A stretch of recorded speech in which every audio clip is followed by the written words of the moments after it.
पूज्य बक्सर वाले मामा जी श्री नारायण दास जी भक्तमाली जी, उनके पूज्य गुरुदेव श्री स्वामी खाकी बाबा सरकार उच्च कोटि के महापुरुष थे,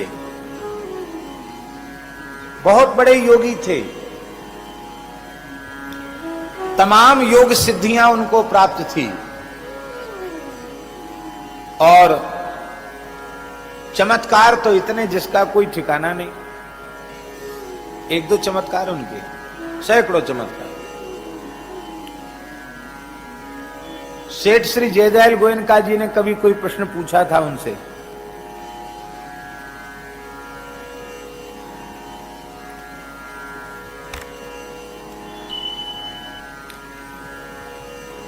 और वो प्रश्न इसी संबंध में था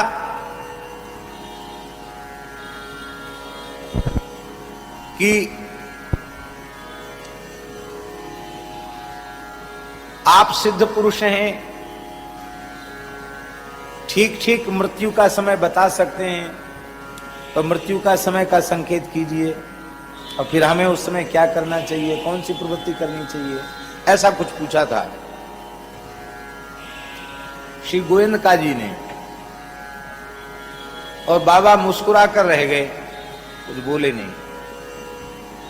बहुत पहले कभी पूछा था सेठ जी ने।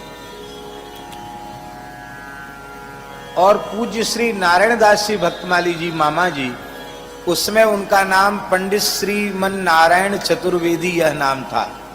यहाँ पंडित जी के यहाँ भक्तमाल पढ़ रहे थे, श्री पंडित जगन्नाथ प्रसाद भक्तमाली जी के यहाँ ताड़वाली कुंज में। खाकी बाबा सरकार का पत्र आया, तार आया, तार आता ना डाक से, तार आया कि तत्काल उपस्थित हो जाएं बक्सर। जैसे तार आया, टेलीग्राम आया, तो श्री बक्सर वाले महाराज जी मामा जी तुरंत गए, बक्सर पहुंचे। जैसे बक्सर पहुंचे, पहुंच करके स्नान ध्यान किए बिना सीधे रेल से उतर के और सीधे गुरुदेव के पास गए, खाकी बाबा सरकार के पास।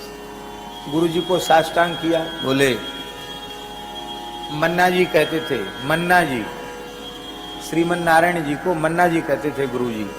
मन्ना जी आ गए? बोले हाँ आ गए। तो स्नान ध्यान किया भी? बोले अभी तो सीधे आ रहे हैं।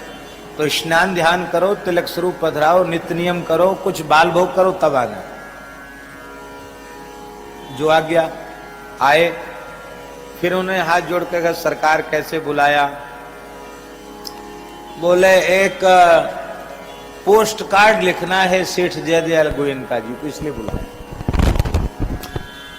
तो मामा जी के वाणी से हमने खुद सुना, उनके मन में आया कि ये जहां रहते हैं ये कॉलेज है, तमाम पढ़े लिखे लोग इनके चरणों में बैठते हैं, एक पत्र तो किसी से भी लिखवा सकते थे। और मुझे टेलीग्राम गया और कोई सूचना नहीं कि तुरंत चले आओ, सूचना पाते ही चले आओ। हम घबरा गए, पता नहीं क्या हो गया। और कोई इतने जल्दी रिजर्वेशन भी कहां, जैसे तैसे ट्रेन में चढ़ चढ़ा करके कैसे भी पहुंचे। और बोलते बस खाली एक पत्र लिखने के लिए बोलते। पोस्ट कार्ड में आपने लिखवाया, उस समय सेठ जी ऋषिकेश में थे, कि आप अब व्यवहारिक प्रवृत्तियों सर्वथा अंतर्मुख कर लीजिए, केवल इतने दिन शेष हैं, आप केवल और केवल श्री राम नाम में अपनी वृत्ति को लगा दीजिए।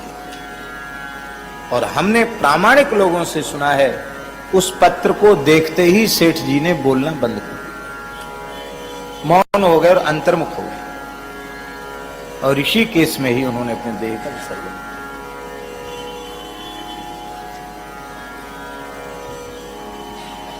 एक बेचारी गरीबनी माई का बच्चा मर गया। डॉक्टरों ने कह दिया कि अब ये गया, नाड़ी वाड़ी छूट गई, खत्म, कुछ नहीं, ले जाओ, मिट्टी है। वो रोती चिल्लाती आई बाबा के पास। बाबा लंबे थे पूरे, वो खड़ाऊं के सहित उसकी छाती पर पैर रख के खड़े हो गए। बच्चा कितना बड़ा होगा, 4-5 साल का बच्चा था, है 2.5-3-4 वर्ष का बच्चा होगा। इतना लंबा चौड़ा उनका शरीर, वो खड़ाऊ के बल खड़े हो गए। तो जो बेचारे लेके गए थे उनके मन में तो ये जरूर आया कि कथनचित कहीं कोई सांस रही भी होगी बच्चे में, तो वो भी पूरी हो गई होगी। बाबा ने ऐसा काम किया और बाबा खड़े हुए उसके ऊपर और तुरंत उतर गए और बच्चे ने आंख खोल दी, उठ के बैठ गया। कहता भूख लगी, खिचड़ी खाऊंगा। बोले ले जा इसको। ऐसे तो सैकड़ों घटनाएं थी।